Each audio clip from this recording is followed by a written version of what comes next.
டேய், உன் அண்ணனை விட்டா உனக்கு அக்கறையாருன்னு சொல்ல மாட்டான்டா, சொல்ல மாட்டான்.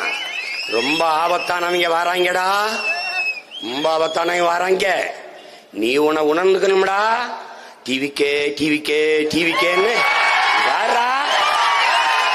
டேய், நீ என்ன சொல்லணும்? நாங்கள் டிவிக்கு வந்த கூட்டம் அல்ல, இந்த நாட்டில் நிலவுகிற தீய அரசியலுக்கு தீ வைக்க வந்த கூட்டம். நாங்கள் தளபதி தளபதி தளபதி என்று கத்த வந்த கூட்டம் அல்ல, இந்த நாட்டு மக்களின் தல விதியை மாற்ற வந்த கூட்டம். நாங்கள் தற்குறி கூட்டம் அல்ல, தத்துவ கூட்டம். நாங்கள் கூடி கலைகிற காகங்கள் அல்ல, கூடி பொழிகிற மேகங்கள் என்பதை